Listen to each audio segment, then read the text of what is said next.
1 കൊരിന്ത്യർക്ക് എഴുതിയ ലേഖനം 12-ാം അധ്യായം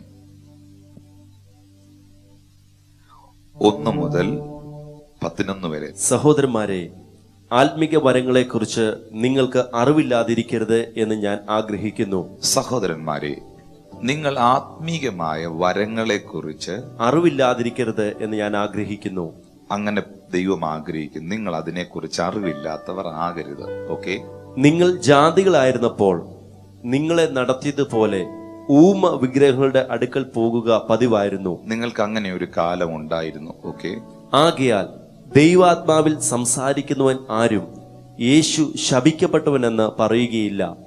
പരിശുദ്ധാത്മാവിൽ അല്ലാതെ യേശു കർത്താവെന്ന് പറയുവാൻ ആർക്കും കഴിയുകയുമില്ല എന്ന് ഞാൻ നിങ്ങളെ ഗ്രഹിപ്പിക്കുന്നു. പരിശുദ്ധാത്മാവിൽ അല്ലാതെ യേശുവിനെ കർത്താവെന്ന് പറയാൻ ആർക്കും കഴിയുകയില്ല. അടുത്ത വാക്യം. എന്നാൽ കൃപാവരങ്ങളിൽ വ്യത്യാസമുണ്ട്, ആത്മാവ് ഒന്നത്രേ.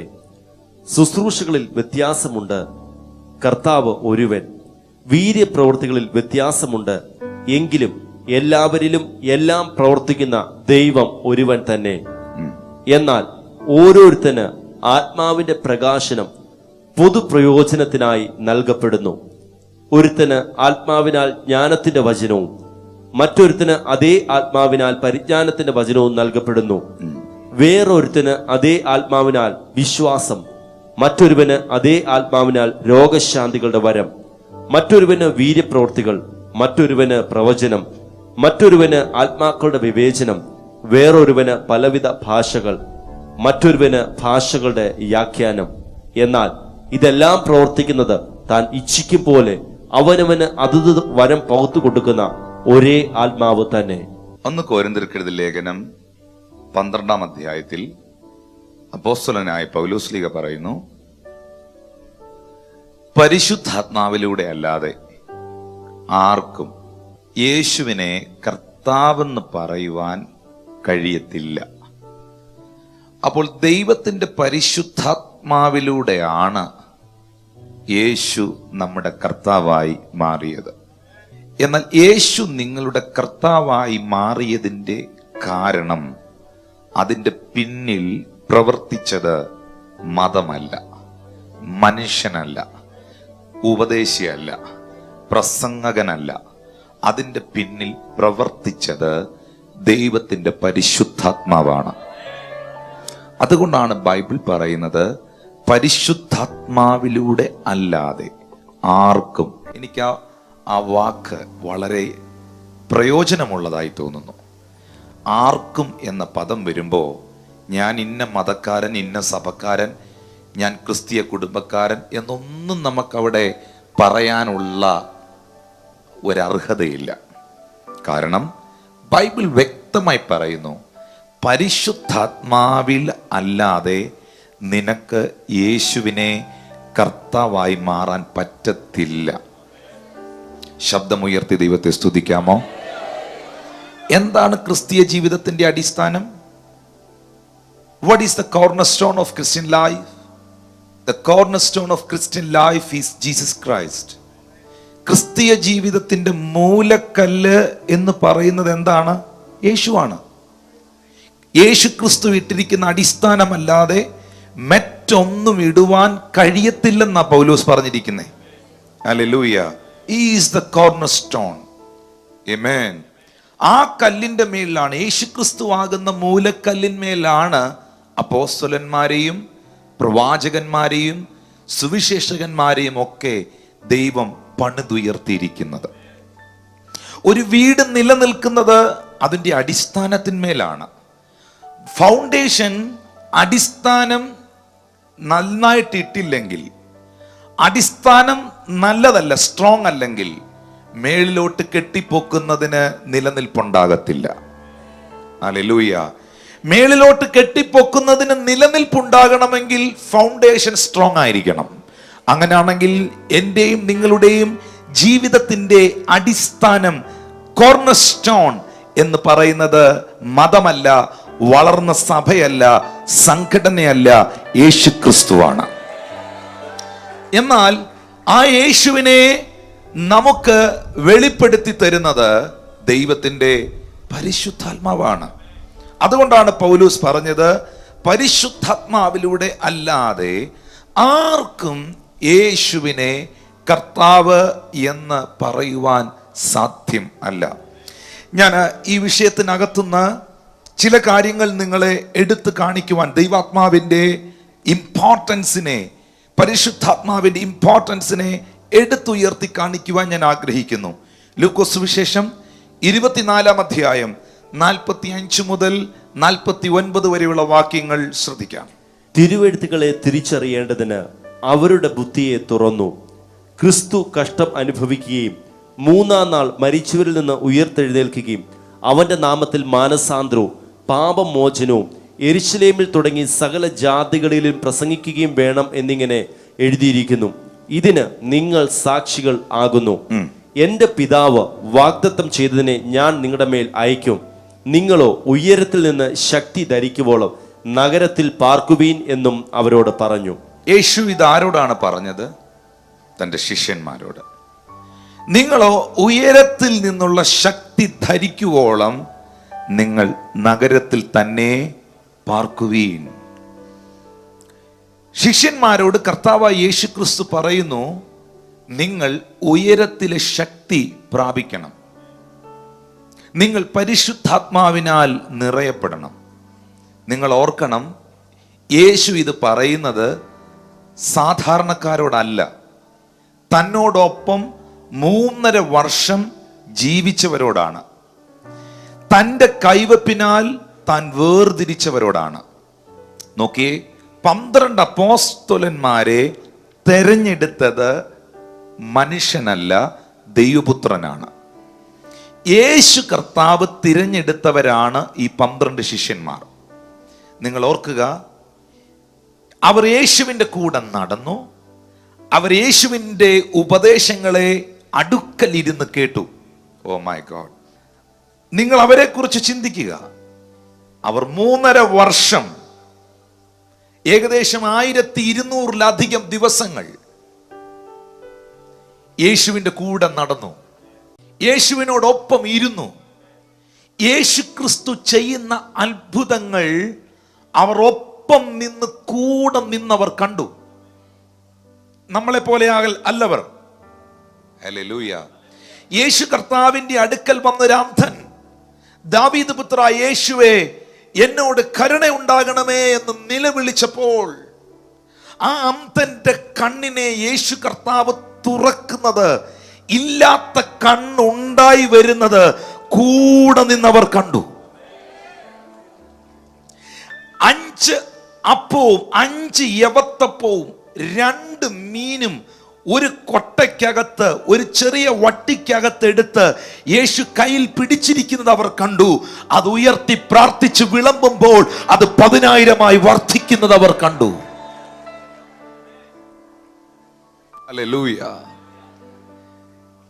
യേശു ക്രിസ്തുവിന്റെ സ്നേഹിതനായ ലാസർ, അവൻ ദീനമായി കിടക്കുന്ന വാർത്ത അവരറിഞ്ഞു. അതേ ലാസർ മരിച്ച് 4 ദിവസം കഴിഞ്ഞ് അവനെ അടക്കിയിരുന്ന കല്ലറയിൽ അവൻ നാറ്റം വമിച്ച് കല്ലറയ്ക്കകത്ത് ശരീരം പൊട്ടിയളിഞ്ഞ് പുഴുവിറങ്ങിയ പരുവത്തിലിരുന്ന ലാസറിന്റെ കല്ലറയുടെ വാതിക്കൽ നസ്രായൻ വന്ന് നിന്ന്, ലാസറെ പുറത്തു വരിക എന്ന് പറഞ്ഞപ്പോൾ 4 ദിവസം മുമ്പ് അടക്കിയ ഡെഡ് ബോഡി എഴുന്നേറ്റ് നടന്നു വരുന്നത് അവർ കണ്ടു. Think about the disciples.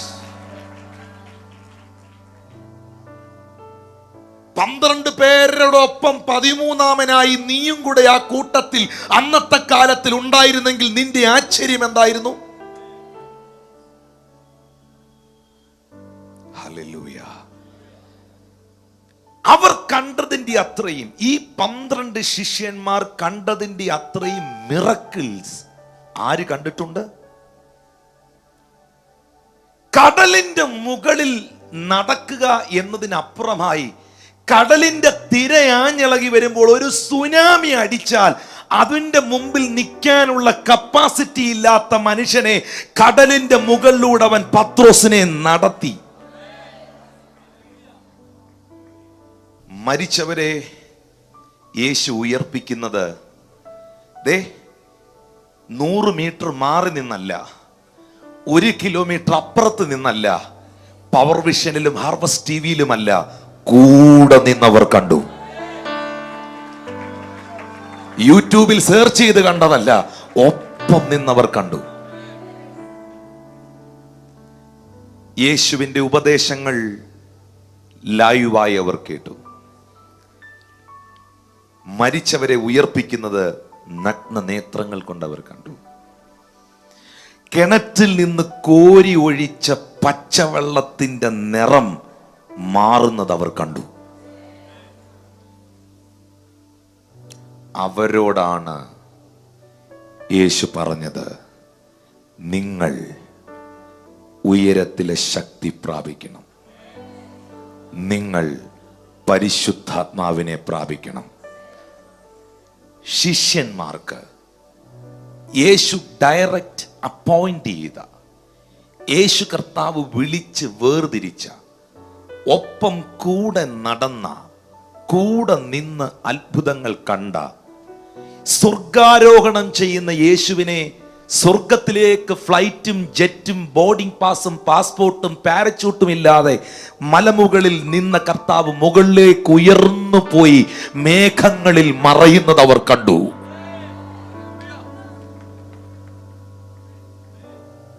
ആ ശിഷ്യന്മാരോട് യേശു പറഞ്ഞു, നിങ്ങൾ പരിശുദ്ധാത്മാവിനെ പ്രാപിക്കണം. സഹോദരങ്ങളെ, ഞാൻ നിങ്ങളോട് സ്നേഹത്തോടെ ഈ വചനത്തിൽ നിന്ന് പറയട്ടെ, ശിഷ്യന്മാർക്ക് ഇത്ര പദവിയുള്ള, കർത്താവ് വിളിച്ച് വേർതിരിച്ച, ഒപ്പം നിന്ന ശിഷ്യന്മാർക്ക് ഇതാവശ്യമായിരുന്നെങ്കിൽ നമുക്കെത്രയധികം.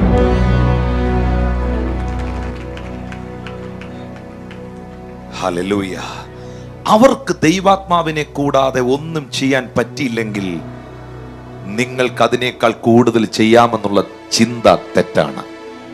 നിങ്ങളുടെ ഇന്റിമസി ദൈവാത്മാവിനോടായിരിക്കണം. കാരണം കൊരിന്ത്യർക്കെഴുതിയ ലേഖനത്തിൽ പൗലോസ് പറയുന്നു 12-ാം അധ്യായത്തിൽ, ആത്മാവിന്റെ gift, the gift of holy spirit, അത് പ്രയോജനമുള്ള ഒന്നാണ്. ഞാൻ നിങ്ങളോട് പറയട്ടെ സഹോദരങ്ങളെ, പ്രയോജനമില്ലാത്ത പല കാര്യങ്ങൾക്കും വേണ്ടി നമ്മൾ സമയം കളഞ്ഞിട്ടുണ്ട്. പ്രയോജനമില്ലാത്ത പല കാര്യങ്ങളുടെയും പുറകിൽ നമ്മൾ വെറുതെ പോയിട്ടുണ്ട്. എന്നാൽ ഇന്ന് പകൽ നിങ്ങൾക്ക് പ്രയോജനമുള്ള ഒന്നിനെ ദൈവം ഇവിടെ വെളിപ്പെടുത്തുകയാണ്. Holy spirit, holy spirit. എത്രയോ ദിവസങ്ങൾ യൗവനക്കാർ ഇവിടെ ഉണ്ടല്ലോ, മാതാപിതാക്കൾ ഇവിടെ ഉണ്ടല്ലോ. എൻ്റെ പ്രിയ സഹോദരി സഹോദരന്മാരെ, ചിന്തിച്ചു നോക്കിയേ, ഈ ഒരു ആയുസ്സിൽ, ഈ ഒരു ജീവിതത്തിൽ പ്രയോജനമില്ലാത്ത എത്രയോ കാര്യങ്ങളുടെ പിറകിൽ ഇറങ്ങിപ്പോയി സമയം വേസ്റ്റ് ചെയ്തിട്ടുണ്ട്. പ്രയോജനമില്ലാതെ പോയി, വെറും വേസ്റ്റായി പോയി എത്രയോ കാര്യങ്ങൾ ചെയ്തു കൂട്ടിയിട്ടുണ്ട്. എന്നാൽ ഇന്ന് പകൽ നിന്റെ ലൈഫിൽ ആത്മാവിന്റെ ഒരു ഗിഫ്റ്റ് വന്നു വീണാൽ, nobody can stop you. 9 എണ്ണം ബൈബിളിൽ എഴുതിയിട്ടുണ്ട്. പക്ഷെ അതിനകത്ത് ഒരെണ്ണം നിന്റെ മേളിൽ വന്നാൽ, ഇന്ന് പകൽ അവന്റെ കൃപയിൽ ഒന്ന് നിന്റെ കുടുംബത്തിൽ വന്നാൽ, അവന്റെ കൃപയിൽ ഒന്ന് നിന്റെ തലമുറയുടെ മേൽ വന്നാൽ, അവന്റെ ഒരു touch, the one touch of Holy Spirit will change you completely. How many people believe that word? The one touch of Holy Spirit, the one gift of Holy Spirit will change you. You will never be the same again. It is important. പക്ഷേ ഇന്ന് പരിശുദ്ധാത്മാവിനെ കുറിച്ച് പ്രസംഗിക്കുന്നവരുടെ എണ്ണം കുറയുന്നു. പരിശുദ്ധാത്മാവിന്റെ ഗിഫ്റ്റുകളെ കുറിച്ച് പഠിപ്പിക്കുന്നവരുടെ എണ്ണങ്ങൾ കുറയുന്നു. What's the reason? The thing is, അതിന്റെ കാരണം, ദൈവത്തിന്റെ ആത്മാവുമായിട്ട് ഇന്റിമസി ഇല്ലാത്ത ഒരാൾക്ക് അവനെ കുറിച്ച് പറയാൻ കഴിയില്ല. ദൈവത്തിന്റെ ആത്മാവുമായി ബന്ധമില്ലാത്ത ഒരാൾക്ക് അവനെ കുറിച്ച് പഠിപ്പിക്കാൻ കഴിയില്ല. കാരണം മാത്സ് അറിയാവുന്നവനെ മാത്സ് പഠിപ്പിക്കാൻ പറ്റൂ, കെമിസ്ട്രി അറിയാവുന്നവനെ കെമിസ്ട്രി പഠിപ്പിക്കാൻ പറ്റൂ, ഹിന്ദി അറിയാവുന്നവനെ ഹിന്ദി പഠിപ്പിക്കാൻ പറ്റൂ. ആത്മാവുമായി ബന്ധമുള്ളവന് മാത്രമേ ആത്മാവിനെ കുറിച്ച് സംസാരിക്കാൻ കഴിയൂ. കരങ്ങൾ അടിച്ച് വായികൾ തുറന്ന് ദൈവത്തിന് നന്ദി പറഞ്ഞാട്ടെ. I am speaking about the Holy Spirit because I am the man of Holy Spirit. Hey, come on church. ഈ ദൈവസഭ വളർന്നത് ഒരുത്തന്റെ കഴിവല്ല, അഭിഷേകമാ, പരിശുദ്ധാത്മാവാ, ദൈവത്തിന്റെ കരമാ. ഞാൻ ചോദിക്കുന്നു എന്നോട്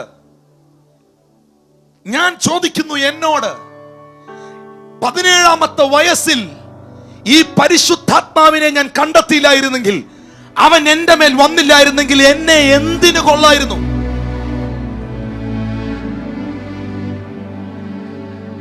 ഇതേ ദൈവാത്മാവ് നിന്റെ മേൽ വന്നില്ലായിരുന്നെങ്കിൽ ശത്രു നിന്നെ തകർത്തെറിഞ്ഞേനെ.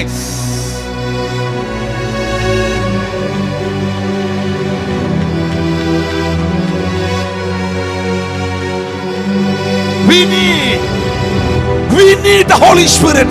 Come on, church. We need that. We need His power. We need His gift. Holy Ghost, impart here, Lord.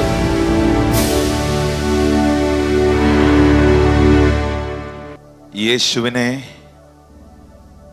എൻ്റെ കർത്താവാക്കി മാറ്റിയത് ദൈവത്തിൻ്റെ ആത്മാവാകുഞ്ഞ്. യേശു പറഞ്ഞ ഒരു വചനം is the word.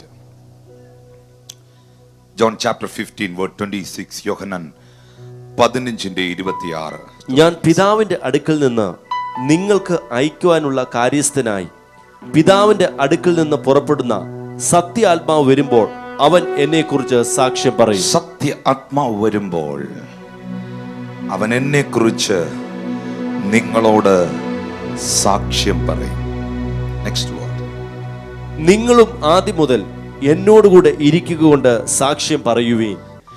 പരിശുദ്ധാത്മാവ്, സത്യാത്മാവ്, പിതാവിൽ നിന്ന് പുറപ്പെടുന്ന സത്യാത്മാവ് നിങ്ങളുടെ മേൽ വരുമ്പോൾ അവൻ എന്നെ കുറിച്ച്, യേശു പറയുകയാണ്, യേശുവിന്റെ കരം, can you please imagine that? അങ്ങനെ ചിന്തിച്ച്, യേശുവിന്റെ കരം യേശു തന്നെ നെഞ്ചത്ത് വെച്ച് പറയുന്നു, അവൻ എന്നെ കുറിച്ച് നിങ്ങളോട് സാക്ഷ്യം പറയും.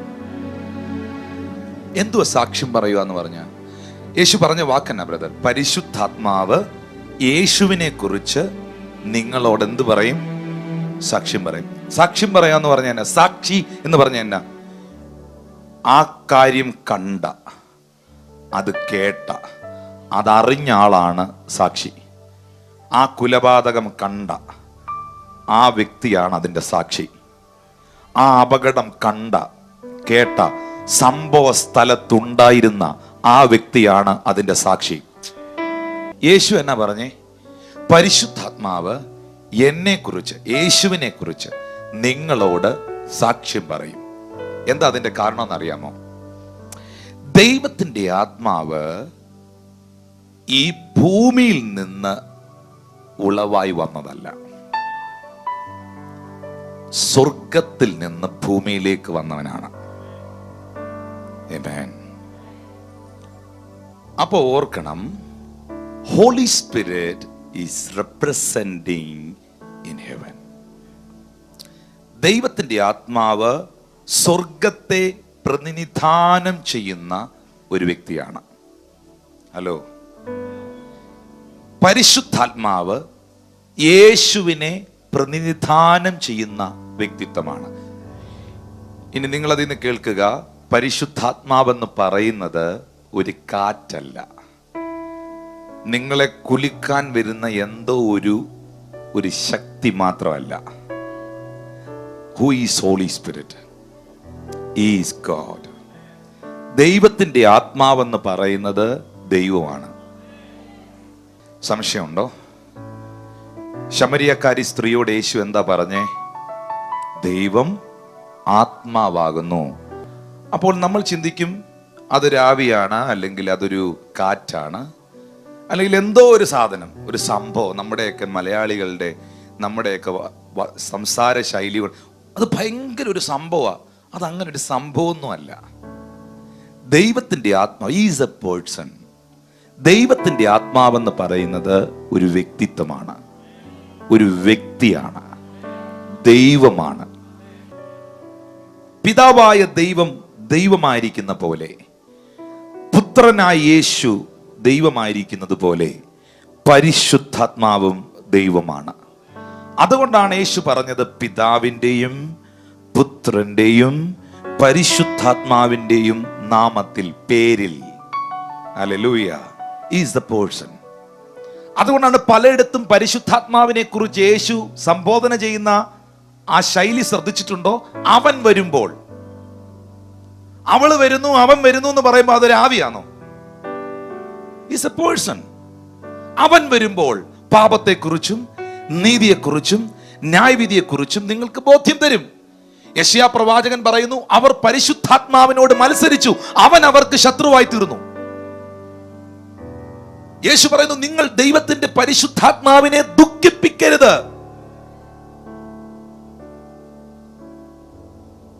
ശരീരമില്ലാത്ത, വ്യക്തിത്വമില്ലാത്ത ഒന്നിനെ എങ്ങനെ ദുഃഖിപ്പിക്കാൻ പറ്റും? Is A person. പിതാവിനെ പോലെ ബി വൺ. ത്രിയേക ദൈവം. Hallelujah, hallelujah. ചേർന്നൊരു ആമീൻ പറഞ്ഞാട്ടെ. എന്നെ കേൾക്കുന്ന പ്രിയ സഹോദരങ്ങളെ, ആ ദൈവത്തിന്റെ ആത്മാവ്, പരിശുദ്ധാത്മാവ് നിങ്ങളോട് യേശുവിനെ കുറിച്ച് സാക്ഷ്യം പറയും. എൻ്റെ ജീവിതത്തിൽ എൻ്റെ 17ാമത്തെ വയസ്സിലാണ് ദൈവത്തിന്റെ പരിശുദ്ധാത്മാവിനെ ഞാൻ അനുഭവിക്കുന്നത്, ഞാൻ ഹോളി സ്പിരിറ്റുമായിട്ട് മീറ്റ് ചെയ്യുന്നത്. അതുവരെ ഈ ബൈബിളിലെ മുഴുവൻ കാര്യങ്ങളും, പുതിയ നിയമത്തിലെ പല സംഭവങ്ങളും എനിക്കറിയാമായിരുന്നു. പക്ഷേ ഒരു കഥ പോലെ, ലാസറിന്റെ കഥ, സക്കായിയുടെ കഥ, യേശു 5 അപ്പവും 2 മീനും വർദ്ധിപ്പിച്ച കഥ, യേശു ഭൂതങ്ങളെ പുറത്താക്കിയ കഥ, എല്ലാം ഒരു കഥ പോലെ എനിക്കറിയാമായിരുന്നു. പക്ഷേ ദൈവത്തിന്റെ പരിശുദ്ധാത്മാവ് എന്റെ മേൽ വന്നപ്പോൾ ഇതെനിക്കൊരു യാഥാർത്ഥ്യമായി മാറി. യേശു ഗദരദേശത്തെ ഭൂതഗ്രസ്തന്റെ ഭൂതത്തെ പുറത്താക്കിയ കഥ ഒരു കഥ പോലെ പഠിച്ച എന്റെ ജീവിതത്തിൽ പ്രാർത്ഥിക്കുമ്പോൾ ഭൂതങ്ങൾ പുറത്താകാൻ തുടങ്ങി. What is the reason? The reason is Holy Spirit. Hallelujah. എന്താ അതിന്റെ കാരണം? അതിന്റെ കാരണം ദൈവത്തിന്റെ ആത്മാവ് എന്റെ മേൽ വന്നതാണ്. നിങ്ങൾക്കറിയുമോ, ഈ ബൈബിൾ എഴുതിയത്, ഈ ബൈബിളിന്റെ പിന്നിൽ ചലിക്കുന്നത് ദൈവത്തിന്റെ പരിശുദ്ധാത്മാവാണ്. മനുഷ്യൻ പരിശുദ്ധാത്മ പ്രേരിതനായി എഴുതിയതാണ് ദൈവത്തിന്റെ വചനം. ഹല്ലേലൂയ. അപ്പോൾ ഈ ബൈബിൾ എഴുതുവാൻ, ദൈവത്തിന്റെ വചനം പുറത്തു കൊണ്ടുവരുവാൻ, ഈ സത്യത്തെ ലോകത്തിന് വെളിപ്പെടുത്തുവാൻ ഇതിന്റെ പിന്നിൽ ചലിച്ചത് ദൈവത്തിന്റെ ആത്മാവാണ്. Hallelujah, hallelujah. എത്ര പേർക്ക് ആമീൻ പറയാൻ കഴിയും? നിങ്ങൾ കോളേജിൽ പഠിച്ചവരാണ്, നിങ്ങൾ സ്കൂളിൽ പഠിച്ചവരാണ്. ഞാൻ ചോദിക്കട്ടെ, മലയാളം പഠിപ്പിക്കാൻ വരുന്ന അധ്യാപകന് ഒരിക്കലും നിന്നെ ഫിസിക്സ് പഠിപ്പിക്കാൻ ഒക്കത്തില്ല. ഇംഗ്ലീഷ് പ്രൊഫസർ സംസ്കൃതം പഠിപ്പിച്ചാൽ ശരിയാകത്തില്ല. സംസ്കൃതം പഠിപ്പിക്കേണ്ട ആള് സംസ്കൃതം പഠിപ്പിക്കണം. ഇംഗ്ലീഷ് പ്രൊഫസർ ഇംഗ്ലീഷേ പഠിപ്പിക്കാവൂ. അങ്ങേരുടെ ക്ലാസ്സിൽ ഇരിക്കുന്നവനെ രക്ഷപ്പെടുത്തുള്ളൂ. അങ്ങനെയാണെങ്കിൽ ഈ പുസ്തകം എഴുതിയത്, ഇതിന്റെ പിന്നിൽ പ്രവർത്തിച്ചത് ദൈവത്തിന്റെ പരിശുദ്ധാത്മാവാണ്. അതേ പരിശുദ്ധാത്മാവിന് മാത്രമേ നിനക്കിത് വെളിപ്പെടുത്തി തരാൻ കഴിയുകയുള്ളൂ. നീ പോകുന്ന സ്ഥലത്ത്, നീ പോകുന്ന ആരാധനയിൽ, നീ പോകുന്ന ഇടത്ത് ദൈവത്തിന്റെ ആത്മാവിന് സ്ഥാനമില്ലെങ്കിൽ അവിടെ ഇരിക്കുന്ന ഒരെണ്ണത്തിനും ഈ പുസ്തകത്തിലെ ഒരക്ഷരം അറിയാനൊക്കത്തില്ല. അതുകൊണ്ടാണ് എത്യോപ്യയിലെ ഭരണാധികാരി ഷണ്ണൻ, കാര്യവിചാരകൻ, ഫൈനാൻസ് മിനിസ്റ്റർ, എത്യോപ്യയിലെ ഫൈനാൻസ് മിനിസ്റ്റർ ഫിലിപ്പോസിനോട് പറയുകയാണ്. ഫിലിപ്പോസ് അവനോട് ചോദിച്ചു, അവൻ തേരിൽ പോകുമ്പോൾ, നീ വായിക്കുന്നത് വല്ലതും ഗ്രഹിക്കുന്നുണ്ടോ? ഫിലിപ്പോസ് ചോദിക്കുകയാണ് ഫൈനാൻസ് മിനിസ്റ്ററോട്, ആ രാജ്യത്തിലെ ധനകാര്യ മന്ത്രിയോട്. തേരിനകത്ത് പോകുമ്പോൾ ചേർന്ന് നിർന്ന് ചോദിക്കുന്നു, യെശയ്യാ പ്രവാചകന്റെ പുസ്തകമാണ് നീ വായിക്കുന്നത്, പക്ഷേ നീ വായിക്കുന്നത് വല്ലതും ഗ്രഹിക്കുന്നുണ്ടോ? ആ സമയത്ത് ആ ഫൈനാൻസ് മിനിസ്റ്റർ, ധനകാര്യമന്ത്രി എന്താ പറഞ്ഞേ? ഒരുത്തൻ പൊരുൾ തിരിച്ചു തരാനില്ലാതിരുന്നാൽ ഞാൻ ഇതെങ്ങനെ ഗ്രഹിക്കും? ഈ പുസ്തകം ചുമ്മാ വായിക്കുന്നതിനൊന്നും പിടികിട്ടുകയില്ല. എന്നാൽ ആത്മാവിന്റെ ശക്തി, പരിശുദ്ധാത്മാവിന്റെ മേലുണ്ടെങ്കിൽ നിനക്ക് പ്രസംഗിക്കണോ? 2017 എന്ന വർഷത്തിൽ ശുശ്രൂഷയ്ക്ക് വേണ്ടി വിളിയുള്ള ചിലതിനെ ദൈവം ഇതിനകത്ത് എഴുന്നേൽപ്പിക്കാൻ ആഗ്രഹിക്കുന്നു. നിനക്ക് പ്രസംഗിക്കണോ? നിനക്ക് ശുശ്രൂഷിക്കണോ? നിനക്ക് വചനം പഠിപ്പിക്കണോ? Only one person will teach you. That person is Holy Spirit.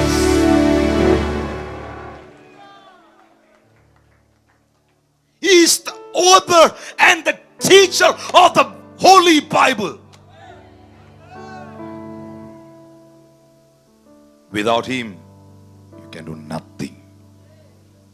അതുകൊണ്ടാണ് ഇത്രയും ശക്തന്മാരായ ശിഷ്യന്മാരോട് കർത്താവ് പറഞ്ഞ, മോനെ 3.5 കൊല്ലം കൂടെ നടന്നതുകൊണ്ടോ, മരിച്ചവരെ ഉയർപ്പിക്കുന്നത് വരെ കൂടെ നിന്ന് കണ്ടതുകൊണ്ടോ, ഞാൻ കൈവച്ചത് കൊണ്ടോ, അത്ഭുതം കണ്ടതുകൊണ്ടോ ഒന്നും നിങ്ങളുടെ ജീവിതത്തിൽ രൂപാന്തരം ഉണ്ടാകത്തില്ല.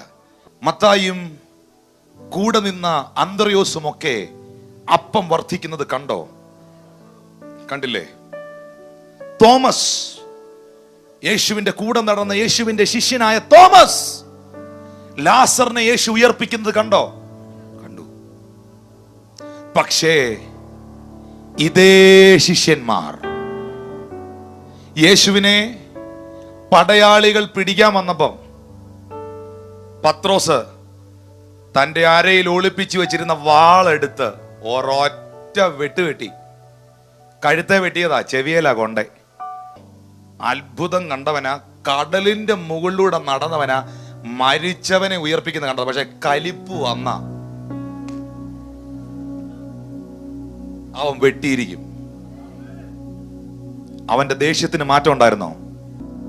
അവര് ഭയമുള്ളവരായിരുന്നു, ഇത്രയും അത്ഭുതം കണ്ടവർ. സിസ്റ്ററെ, പച്ചവെള്ളം മുന്തിരിച്ചാറാകുന്നത് കണ്ടവൻ കൊച്ചു പെൺകുട്ടിയുടെ മുമ്പിൽ നിന്നുകൊണ്ട് പറഞ്ഞു, ഏയ് ഞാൻ അവനെ കണ്ടിട്ട് പോലുമില്ല, എനിക്കവനെ അറിയില്ല. What's the reason? എന്നാ കേട്ടോ, അവര് ഭയമുള്ളവരായിരുന്നു, അവര് ദേഷ്യമുള്ളവരായിരുന്നു. ഈ അത്ഭുതങ്ങളൊക്കെ കണ്ട് ഇത്രയും ശുശ്രൂഷ ചെയ്തവർ സാഹചര്യം വന്ന വെട്ടും, കാല് വാരും, എന്തും ചെയ്യും. പക്ഷേ ഇതേ ശിഷ്യന്മാരുടെ മേളിൽ അപ്പോസ്തല പ്രവൃത്തി 2-ാം അധ്യായം വായിക്കുമ്പോൾ പെട്ടെന്ന് കൊടിയ കാറ്റ് അവരുടെ മേലടിച്ചു. പിളർന്ന അഗ്നിനാവുകൾ അവരുടെ മേൽ പ്രത്യക്ഷമായി. അവരോരോരുത്തൻ അന്യഭാഷയിൽ സംസാരിച്ചു. പരിശുദ്ധാത്മാവ് ശിഷ്യന്മാരുടെ മേൽ വന്നു. 12 വയസ്സ് പ്രായമുള്ള കൊച്ചു പെൺകൊച്ചിന്റെ മുമ്പിൽ വെച്ച്, ഒരു 12 വയസ്സുകാരിയുടെ മുമ്പിൽ വെച്ച് മുട്ടിടിച്ചവൻ, സന്നിധി സംഘങ്ങളും റോമ ഗവൺമെന്റിന്റെ ഉത്തരവാദിത്തത്തിൽ നിൽക്കുന്നവരും മതപുരോഹിതന്മാരും കയറി വന്നപ്പോൾ അവൻ എഴുന്നേറ്റ് എന്ന് പറഞ്ഞു, നിങ്ങൾ ക്രൂശിച്ചവനെ എന്റെ പിതാവ് ഉയർപ്പിച്ചു, ഞങ്ങൾ അതിന് സാക്ഷികളാ. മറ്റൊരുത്തരിലും രക്ഷയില്ല. രക്ഷിക്കപ്പെടാൻ ആകാശത്തിന്റെ കീഴിൽ മനുഷ്യരുടെ ഇടയിൽ യേശുവിന്റെ നാമമല്ലാതെ വേറൊരു നാമമില്ല. 12 വയസ്സുള്ള പെങ്കൊച്ചിന്റെ മുമ്പിൽ വെച്ച് തള്ളിപ്പറഞ്ഞാണയിട്ട് പ്രാഗിയവൻ, മുട്ടിടിച്ചവൻ, ഇത്രയും ജനക്കൂട്ടം ഒന്നിച്ചു വന്ന് വിരൽ ചൂണ്ടുമ്പോഴും മതപുരോഹിതന്മാരുടെ മുമ്പിൽ നെഞ്ചു വിരിച്ച് നസ്രായനെ കുറിച്ച് പറയാനുള്ള ആമ്പ്, ശക്തി, ബലം അവന്റെ മേൽ വന്ന ഒരു അഭിഷേകമാണ്.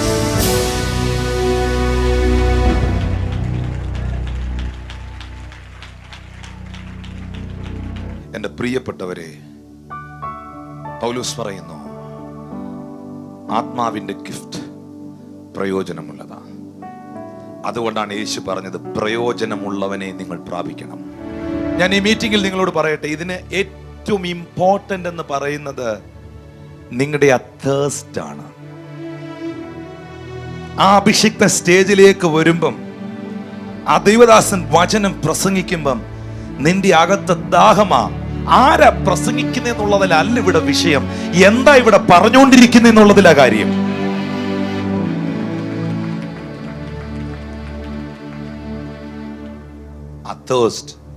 യേശു അതല്ലേ പറഞ്ഞേ, ദാഹിക്കുന്നവൻ എന്റെ അടുക്കൽ വരട്ടെ. അവന്റെ മുകളിലേക്കാണ് ഈ തിരുവെഴുത്ത് പറയുന്നത് പോലെ ജീവജല നദി, പരിശുദ്ധാത്മ ശക്തി വെളിപ്പെട്ടു വരുന്നത്.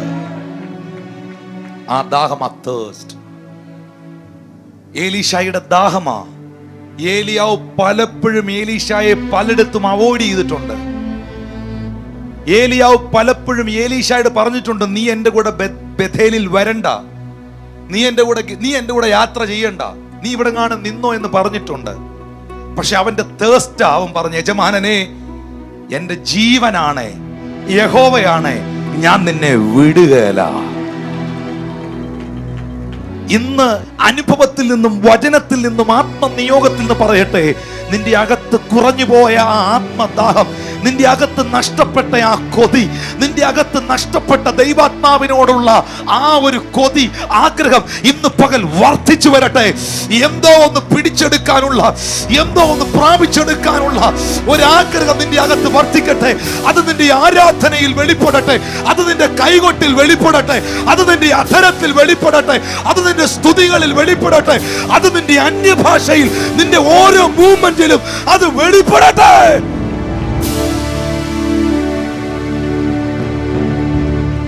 I'm telling you, ഒരു ഡോക്ടറെ കാണാൻ ചെല്ലുമ്പോഴേ ഡോക്ടർ ചോദിക്കും, നമ്മൾ പറയും നമുക്ക് തലവേദനയാ, നടുവേദനയാ, കൈവേദനയാ, ഡോക്ടറെ എന്തുവാന്ന് അറിയത്തില്ല, എൻ്റെ ശരീരം മുഴുവൻ എനിക്ക് അസ്വസ്ഥതയാ.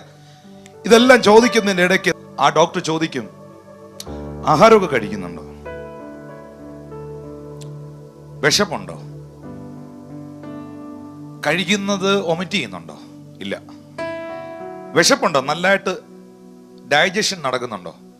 ആഹാരം കഴിക്കാൻ ബുദ്ധിമുട്ടുണ്ടോ? ഇല്ല. വെള്ളം കുടിക്കുന്നുണ്ടോ? വെള്ളം കുടിക്കുന്നുണ്ട്, ഇഷ്ടംപോലെ കുടിക്കണം. അപ്പം ദാഹം ഉണ്ടല്ലേ? ഉണ്ട്. വിശപ്പിന് കുറവ് വല്ലതും ഉണ്ടോ? ഇല്ല. അപ്പൊ ആൾ ആരോഗ്യമുള്ളവനാ, കുഴപ്പമൊന്നുമില്ല, കുഴപ്പമൊന്നുമില്ല, സ്കാനിങ് ഒന്നും വേണ്ട, കുഴപ്പമൊന്നുമില്ല. യോ, എനിക്ക് വിശപ്പില്ല ഡോക്ടറെ, എനിക്കൊന്നും കഴിക്കാൻ വയ്യ ഡോക്ടറെ, എനിക്ക് ആഹാരം എടുക്കാൻ വയ്യ ഡോക്ടറെ. പെട്ടെന്ന് ഇവനെ കൊണ്ടുപോയി ഒരു അൾട്രാസൗണ്ടും ഒരു എൻഡോസ്കോപ്പി എടുക്കാൻ പറയും. എന്താ റീസൺ? വിശപ്പില്ലെങ്കിൽ, ഫുഡ് എടുക്കാൻ പറ്റുന്നില്ലെങ്കിൽ, വെള്ളം കുടിക്കാൻ പറ്റുന്നില്ലെങ്കിൽ, സങ്കീർത്തന പുസ്തകത്തിൽ ദാവീദ് പറയുന്നു, ഞാൻ മരണവാതിലിനോട് പ്രവേശിച്ചപ്പോൾ എനിക്ക് സകല ഭക്ഷണത്തോടും വെറുപ്പ് തോന്നി. ഇത് തന്നെ ആത്മീയത്തിലും, ഇത് തന്നെ ആത്മീയത്തിലും ആത്മാവിനോടുള്ള വിശപ്പ്, ദാഹം നിനക്ക് നഷ്ടപ്പെട്ടാൽ ഏകദേശമൊക്കെ നീ ആത്മീയമായി ചത്തു. കുറച്ചുകൂടെ കഴിയുമ്പോൾ അതങ്ങ് കംപ്ലീറ്റ് ആവും.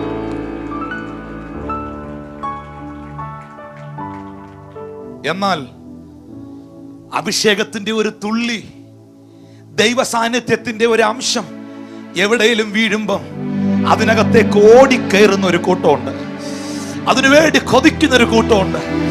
ഓ, ആ അഭിഷിക്തന്റെ കൈയ്യന്റെ മേളിലൊന്ന് വെച്ചിരുന്നെങ്കിൽ, ആ മനുഷ്യന്റെ ഒപ്പം ഒന്ന് നിൽക്കാൻ കഴിഞ്ഞിരുന്നെങ്കിൽ, ആ വചനം എന്റെ ജീവിതത്തിൽ ഒന്ന് സംഭവിച്ചിരുന്നെങ്കിൽ, അപ്പാ ഇന്ന് ഈ അഭിഷിക്തൻ പ്രസംഗിക്കുന്ന വചനങ്ങളെ എനിക്കൊന്ന് ഏറ്റെടുക്കണം, അതിനിൽ സംഭവിക്കണമെന്ന ആത്മദാഹമുണ്ടോ? ഞാൻ പറയുന്നു, ആരോഗ്യമുള്ള ഒരു ആത്മീയ ജീവിതം നിനക്കുണ്ടാകും. ആരോഗ്യമുള്ള ഒരു ആത്മീയ ജീവിതം. Hallelujah. We need the healthy church. We need the healthy ministers. ആരോഗ്യമുള്ള ശുശ്രൂഷകർ. എന്തോ ആരോഗ്യമാ? ഭക്ഷണം കഴിച്ചതിന്റെ ആരോഗ്യമല്ല, ആത്മാവിന്റെ ബലം. Your inner man. പൗലോസ് പട്ടിണി കിടന്നിട്ടുണ്ട് കേട്ടോ ബ്രദർ, അടിയേറ്റിട്ടുണ്ട്, കഷ്ടപ്പെട്ടിട്ടുണ്ട്. റോമ കാരാഗ്രഹത്തിൽ 3 കൊല്ലം ഞാൻ ആ ജയിലിൽ പോയി കണ്ടു. റോമിൽ പോയപ്പം ഒരു മനുഷ്യന് നൂന്ന് നിൽക്കാൻ പറ്റുകയില്ല, കുനിഞ്ഞു നിൽക്കണം ഇങ്ങനെ. എന്നാലും ആ കല്ലിന്റെ പുറത്ത് കയറിയിരുന്ന അപ്പോസ്തലനായ പൗലോസ് എഴുതുകയുണ്ടായി, കർത്താവിൽ എപ്പോഴും സന്തോഷിക്കുകയും. ആഹാരമില്ല, പട്ടിണിയാ, ഉപവാസ, പ്രതിസന്ധിയാ. പക്ഷേ പൗലോസ് പറഞ്ഞൊരു വാക്ക് ഞാൻ പറയട്ടെ, എന്റെ പുറമേ ഉള്ളവൻ, ഈ ശരീരം നാൾക്കുനാൾ ക്ഷയിച്ചാലും എന്റെ അകമേ ഉള്ളവൻ നാൾക്കുനാൾ ബലം പ്രാപിക്കുന്നു. മക്കളെ, ഞാൻ നിങ്ങളോട് പറയുന്നു, നിങ്ങൾ നിങ്ങളിൽ ആശ്രയിക്കരുത്, നിങ്ങളുടെ കഴിവിൽ ആശ്രയിക്കരുത്. 2 കൊരിന്ത്യർ 13:14. കർത്താവായ യേശു ക്രിസ്തുവിന്റെ കൃപയും ദൈവത്തിന്റെ സ്നേഹവും പരിശുദ്ധാത്മാവിന്റെ കൂട്ടായ്മയും നിങ്ങൾ എല്ലാവരോടും കൂടെ ഇരിക്കുമാറാകട്ടെ. May the grace of Jesus Christ and the love of God and the fellowship of Holy Spirit. പൗലോസ് എഴുതിയ ലെറ്ററുകളാണല്ലോ ലേഖനങ്ങൾ. സഭയ്ക്ക് വേണ്ടി എഴുതിയ ലെറ്ററുകളാണ്. ഒരു കത്ത് എഴുതി തുടങ്ങി വന്നിട്ട് ആ ലെറ്റർ അവസാനിപ്പിക്കുന്ന ഒരു വാക്കുണ്ടല്ലോ, വാചകം. പൗലോസ് തന്റെ ലേഖനങ്ങളെല്ലാം, മിക്ക ലേഖനങ്ങളും അവസാനിപ്പിക്കുന്നത് ഈ ഒരു വാചകം പറഞ്ഞാണ്. ആ കത്ത് അവസാനിപ്പിക്കുന്ന ആ ഭാഗം, അവസാന വേർഡ്, ദാറ്റ് ഈസ് ഇമ്പോർട്ടന്റ്. ഒരു ലെറ്റർ എഴുതി നിർത്തുന്ന വരികളില്ലേ? അപ്പൊ എനിക്ക് പ്രാർത്ഥനാ വിഷയങ്ങൾ അയക്കുന്നവരുണ്ട്. അവരാദ്യം ഒരുപാട് കാര്യങ്ങൾ, അവരുടെ വിഷയങ്ങളെല്ലാം എഴുതും, ഫില്ല് ചെയ്യും. പാസ്റ്റർ എങ്ങനെയുണ്ട്, ഇങ്ങനെയുണ്ട്, മക്കൾക്ക് എല്ലാം എഴുതും. പക്ഷെ ഏറ്റവും അവസാനം അവർ നിർത്തും. പാസ്റ്ററെ, ഈ വരുന്ന 28-ാം തീയതി ഞായറാഴ്ച ഞാൻ കൊട്ടാരക്കര ചർച്ചിൽ വരുന്നുണ്ട്, ഒന്ന് കണ്ട് പ്രാർത്ഥിക്കാനുള്ള ഒരു അവസരം ഉണ്ടാക്കണം. കത്ത് നിർത്തുന്നു എന്ന് സ്നേഹത്തോടെ. കണ്ടോ, അവസാനം എഴുതി വെക്കുന്ന വാചകം എന്ന് പറയുന്നത് ഒരു പ്രധാനപ്പെട്ട വാക്കായിരിക്കും. പൗലോസ് തന്റെ ലേഖനങ്ങളെല്ലാം നിർത്തുന്നത് എങ്ങനെയാണെന്നറിയാവോ? പിതാവായ ദൈവത്തിന്റെ സ്നേഹം, പുത്രനായ യേശുവിന്റെ കൃപ, പരിശുദ്ധാത്മാവിന്റെ കൂട്ടായ്മ, ഫെലോഷിപ്പ് നിങ്ങൾക്ക് എപ്പോഴും ഉണ്ടായിരിക്കണം. ഞാൻ ചോദിക്കുന്നു ഈ ഇരിക്കുന്ന മുഴുവൻ ആൾക്കാരോടും, പിതാവിന്റെ സ്നേഹം അനുഭവിച്ച എത്ര പേര് ഇവിടെ ഉണ്ട്?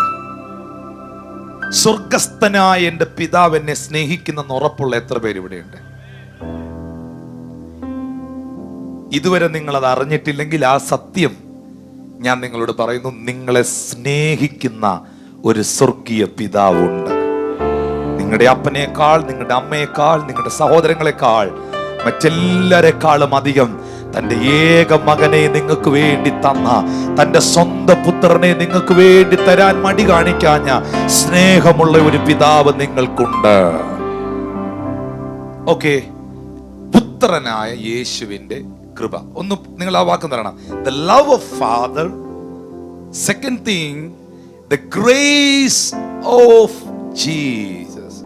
കുത്തി ഒഴുകുന്ന വെള്ളം പോലെ, കുത്തി ഒഴുകുന്ന വെള്ളം പോലെ ഒഴുകുന്ന ഈ ലോകത്ത് അങ്ങോട്ട് നിന്ന് കൊടുത്താൽ മതി, പാപം നിന്നെ അടിച്ചോണ്ട് പൊക്കോളും. ഇങ്ങനെ കുത്തി ഒഴുകുന്ന വെള്ളം പോലെ ഒഴുകുന്ന തിന്മയുള്ള ഈ ലോകത്ത് ഞാൻ ചവിട്ടി നിൽക്കുന്ന ഒരു ഗ്രിപ്പുണ്ട്. അതാ അവന്റെ കൃപ. ഞാൻ ചവിട്ടി നിൽക്കുന്ന ഒരു grip. That grip is Jesus. That grip is His grace. That grip is His grace. അതാ അവന്റെ കൃപ.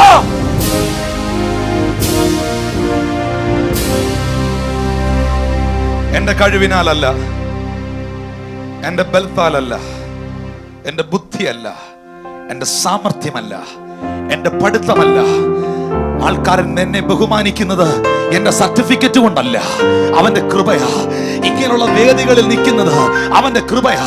ഓരോ രാജ്യങ്ങളിൽ യാത്ര ചെയ്തത് എന്റെ ഡോക്ടറേറ്റ് കൊണ്ടല്ല, അവന്റെ കൃപയാ. ഞാൻ അനുഭവിക്കുന്ന മുഴുവൻ നന്മകൾ എത്ര പേർ പറയും? His grace.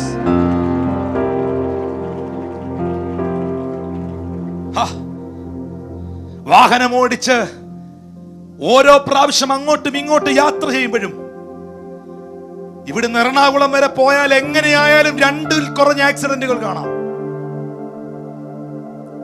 അയലോക്കത്തെ കരിങ്കൊടി കുത്തിയപ്പോഴും സ്തോത്രം, നിന്റെ കൂട്ടുകാർ പലരും ഈ സമയം എത്താതെ പോയപ്പോഴും, ബൈക്ക് ഓടിച്ചോണ്ട് പോയ, കാർ ഓടിച്ചോണ്ട് പോയ പലതും തിരിച്ച് വീട്ടിൽ വരാതെ മോർച്ചറിയിൽ എത്തിയപ്പോഴും, നീ ഇന്നിവിടെ വന്നിരിക്കുന്നത് അവന്റെ കൃപയാണെന്ന് പറയാൻ കഴിയുന്ന ദൈവമക്കൾ ഇവിടെ ഉണ്ടെങ്കിൽ, അവന്റെ കൃപയാണെന്ന് സമ്മതിക്കാൻ കഴിയുന്നവർ ഇവിടെ ഉണ്ടെങ്കിൽ, അവർ ശബ്ദമുയർത്തി ദൈവത്തെ സ്തുതിക്കട്ടെ.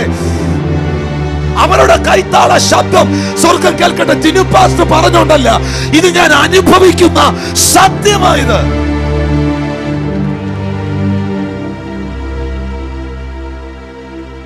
Because of His love and grace.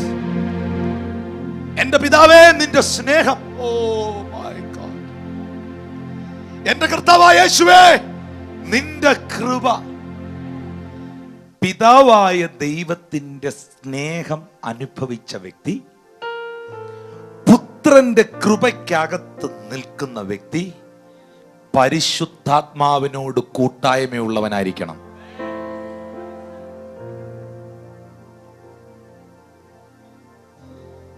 Watts the meaning of fellowship brother? കൂട്ടായ്മ എന്ന് പറഞ്ഞാൽ എന്താ? ഫെലോഷിപ്പ് എന്ന് പറഞ്ഞാൽ എന്നാ? പാസ്റ്റർ ജിജിയുടെ കൂടെ എനിക്ക് നല്ലൊരു കൂട്ടായ്മ കിട്ടി എന്ന് എനിക്ക് പറയാൻ പറ്റണമെങ്കിൽ ആ വ്യക്തിയുമായി എനിക്കൊരു ഫെലോഷിപ്പ് വേണം. ഈ മനുഷ്യൻ അമേരിക്കയിലും ഞാൻ നൈജീരിയയിലും ഇരുന്നാൽ അത് കൂട്ടായ്മയാവോ? പറ. നിങ്ങൾ നിങ്ങളുടെ വീട്ടിൽ, ഞാൻ എൻ്റെ വീട്ടിലും ഇരുന്ന് അത് കൂട്ടായ്മയാവോ? പറ. നമ്മൾ രണ്ടുപേരും ഒന്നിച്ചിരിക്കുമ്പം നിങ്ങൾക്ക് പറയാനുള്ളത് നിങ്ങൾ എന്നോട് പറയുമ്പോൾ, എനിക്ക് പറയാനുള്ളത് ഞാൻ നിങ്ങളോട് പറയുമ്പോൾ, നിങ്ങളെ ഞാൻ കേൾക്കുമ്പോൾ, എന്നെ നിങ്ങൾ കേൾക്കുമ്പോൾ, നമ്മൾ ഒന്നിച്ചിരുന്ന് സംസാരിക്കുമ്പോൾ, ഒന്നിച്ച് കമ്മ്യൂണിക്കേറ്റ് ചെയ്യുമ്പോൾ, അതല്ലേ കൂട്ടായ്മ? അങ്ങനാണെങ്കിൽ പൗലോസ് പറയുന്നു, നിനക്ക് പരിശുദ്ധാത്മാവുമായി ഒരു കൂട്ടായ്മ ഉണ്ടാകണം. Must you need the fellowship with Holy Spirit. പരിശുദ്ധാത്മാവുമായിട്ട് എന്നാ വേണം? പറ. Must we need the fellowship. കൂട്ടായ്മ ഉണ്ടാകണം. ഒരു സാരി മേടിക്കാൻ പോകുമ്പം, ഒരു ഷർട്ട് എടുക്കുമ്പം, എന്തിനാ പറയുന്നത്? ഒരു വഴിക്കോട്ട് ഇറങ്ങുമ്പോൾ എന്തേലും ഒരു കാര്യം വരുമ്പം, പരിശുദ്ധാത്മാവേ ഇത് എനിക്കുള്ളതാണോ? ഇതെന്റേതാണോ? ഇത് ഞാൻ എടുക്കുന്നത്, ഉപയോഗിക്കുന്നത് നിനക്ക് പ്രസാദമാണോ? കർത്താവിന്റെ ആത്മാവേ, ഇത് ഞാൻ കാണുന്നത്, ഇത് എഗ്രി ചെയ്യുന്നത്, ഈ മീറ്റിംഗ് എടുക്കുന്നത്, ഈ സ്ഥലത്തേക്ക് പോകുന്നത്, ആ കാര്യം ചെയ്യുന്നത് നിനക്ക് ഇഷ്ടമാണോ എന്ന് ദൈവാത്മാവിനോട് ചോദിച്ച് അവൻ പറയുന്നത് നിങ്ങൾ കേൾക്കുന്ന ഒരനുഭവമാണ് അവനോടുള്ള കൂട്ടായ്മ. എത്രയോ വാക്യങ്ങൾ അതിന് തെളിവായിട്ടുണ്ടെന്നറിയാമോ? അപ്പോസ്തലന്മാർ ആസിയ എന്ന് പറയുന്ന സ്ഥലത്തേക്ക് പോകാൻ ഇറങ്ങി ശുശ്രൂഷിക്കാൻ. ആസിയ എന്ന സ്ഥലത്ത് പോകാനായി, ശുശ്രൂഷയ്ക്ക് പോകാനായി അവർ ഇറങ്ങുമ്പോൾ അപ്പോസ്തല പ്രവൃത്തിയിൽ എഴുതിയിരിക്കുന്നു, ആസിയയിലേക്ക് പോകരുത് എന്ന് പരിശുദ്ധാത്മാവ് അവരെ വിലക്കി. വീട്ടിൽ പുറകെ നിൽക്കുന്ന കാരണവർ അപ്പച്ചൻ പറയത്തില്ല, എടാ ഇറങ്ങി പോരുത് അങ്ങോട്ട് എന്ന് പറയുന്നത് പോലെ നിന്നെ നയിക്കണ്ട, നിന്നെ വിടണ്ട, വിളിക്കേണ്ട, നിന്റെ ലൈഫിൽ എല്ലാ കാര്യങ്ങളും ചെയ്യേണ്ട വ്യക്തിത്വമാണ് ദൈവത്തിന്റെ ആത്മാവ്. ചേർന്ന് ദൈവത്തെ സ്തുതിക്കാമോ? We need the fellowship. മക്കളെ, ഇന്ന് സഭകൾ ഒത്തിരി വർദ്ധിച്ചു, പണം പലർക്കും വർദ്ധിച്ചു, പദവികൾ വർദ്ധിച്ചു, കഴിവുള്ള ഒത്തിരി ആൾക്കാരെ നമുക്കിന്ന് കാണാം. Hallelujah, hallelujah. ഒത്തിരി ആൾക്കാരുണ്ട്. പക്ഷേ നിങ്ങൾ മനസ്സിലാക്കണം സഹോദരങ്ങളെ, ചില സഭകളുടെയൊക്കെ ബിൽഡിംഗ് കണ്ടാൽ ഓ മൈ ഗോഡ്, നമ്മൾ വിചാരിക്കും ദാറ്റ്സ് ലൈക്ക് എ ഹെവൻ. പക്ഷെ ഇന്ന് നഷ്ടപ്പെട്ടുകൊണ്ടിരിക്കുന്ന സത്യം എന്താന്ന് പറയട്ടെ? പൈസയല്ല. ഹല്ലേലൂയ. പല സഭകളിലും വിശ്വാസികളിലും ഇല്ലാതായിക്കൊണ്ടിരിക്കുന്നത്, ഉപദേശിമാരിൽ, പാസ്റ്റർമാരിൽ നഷ്ടപ്പെട്ടുകൊണ്ടിരിക്കുന്നത് പിതാവിന്റെ സ്നേഹമല്ല, പുത്രന്റെ കൃപയല്ല, പരിശുദ്ധാത്മാവിനോടുള്ള കൂട്ടായ്മയാണ്. ദൈവത്തിന്റെ ആത്മാവുമായി സഹകരിക്കുന്നവരുടെ എണ്ണം കുറവായിന്ന്. ഹല്ലേലൂയ. പക്ഷേ ഈ ഒരുത്തൻ ഇവിടെ നിന്ന്, ഈ സ്റ്റേജിൽ നിന്ന് സ്നേഹത്തോടെ പറയുന്നു, നിങ്ങൾ നിങ്ങളിലും, നിങ്ങളുടെ ബുദ്ധിയിലും, നിങ്ങളുടെ പ്രസ്ഥാനത്തിലും, നിങ്ങളുടെ പദവിയിലും, നിങ്ങളുടെ കഴിവിലും നിങ്ങൾ ആശ്രയിക്കരുത്.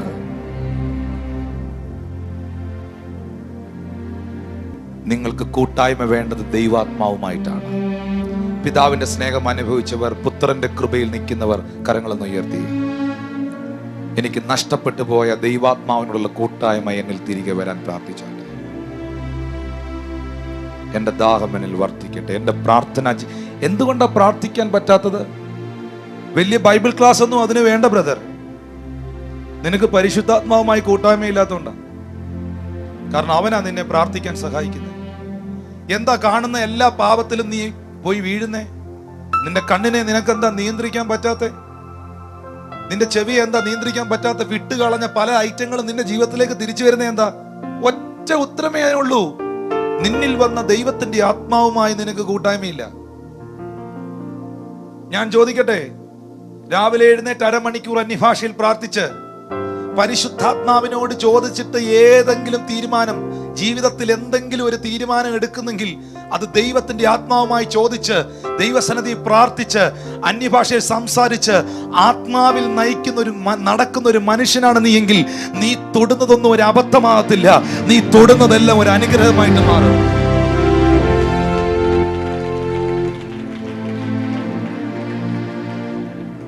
ഹല്ലേലൂയ. അതേ സമയം ദൈവത്തിന്റെ ആത്മാവുമായിട്ട് നിനക്ക് ഫെലോഷിപ്പ് ഇല്ലാതെ നിന്റെ സ്വയത്തിൽ നീ ആശ്രയിച്ചാൽ നീ എത്ര മിടുക്കനാണെങ്കിലും എന്നെങ്കിലും ഒരു ദിവസം നീ പരാജയപ്പെടും. പക്ഷെ നീ എത്ര കഴിവ് കെട്ടവനാണെങ്കിലും എത്ര വാക്സാമർത്ഥ്യം ബുദ്ധിയില്ലാത്തവനാണെങ്കിലും ദൈവത്തിന്റെ ആത്മാവിനെ ആശ്രയിക്കുന്ന, അവനോട് കൂട്ടായ്മയുള്ള ആത്മദാഹമുള്ള ഒരു വ്യക്തിയാണെങ്കിൽ നിന്റെ ഭവനത്തിൽ നീ ഒരു ജയാളിയായിരിക്കും, നിന്റെ പട്ടണത്തിൽ നീ ഒരു ജയാളിയായിരിക്കും, നിന്റെ ശുശ്രൂഷയിൽ നീ ഒരു ജയാളിയായിരിക്കും. Wherever you go, you are success. You are success. You are prosper in the name of Jesus. The one touch of Holy Spirit will change you. The one gift of Holy Spirit will change your ministry. പ്രവചനത്തിന്റെ ഒരു ആത്മാവ് നിന്റെ മേൽ വന്നു വീണാൽ, രോഗശാന്തിയുടെ ഒരു gift നിന്റെ മേൽ വന്നു വീണാൽ, വിശ്വാസത്തിന്റെ ആ ഗിഫ്റ്റ് നിന്റെ മേൽ വന്ന് വീണാൽ, വിവേചനത്തിന്റെ ആ ഗിഫ്റ്റ് നിന്റെ മേൽ വീണാൽ, എന്തിനാ 9 എണ്ണം? ഒരെണ്ണം മതി. Only one. Only one. Come on, church. I need. Thirst ഉള്ളവർ പ്രാപിച്ചോണം. അത് thirst ഉള്ളവർ അത് ഏറ്റെടുത്തോണം. തരും, നിങ്ങൾക്ക് തരും. നിങ്ങൾ ചോദിച്ചാൽ തരാന്നാ പറഞ്ഞേ. യേശു പറഞ്ഞു, ചോദിക്കുക. എന്നോട് ചോദിക്കുന്നവർക്ക് ഞാൻ പരിശുദ്ധാത്മാവിനെ എത്രയധികം കൊടുക്കും. യേശു പറഞ്ഞു, ഒരപ്പനോട് ഒരു മകൻ മുട്ട ചോദിച്ചാൽ അവൻ കല്ല് കൊടുക്കുമോ? മീൻ ചോദിച്ചാൽ പാമ്പിനെ കൊടുക്കുമോ? അപ്പൻ ചോദിച്ചാൽ കല്ല് കൊടുക്കുമോ? ദോഷികളായ നിങ്ങളുടെ പിതാക്കന്മാർ നിങ്ങൾക്ക് നല്ല ദാനങ്ങളെ തരുവാൻ അറിയുന്നെങ്കിൽ സ്വർഗസ്ഥനായ തന്റെ പിതാവിനോട് ചോദിക്കുന്നവർക്ക് അവൻ പരിശുദ്ധാത്മാവിനെ എത്ര അധികം തരും.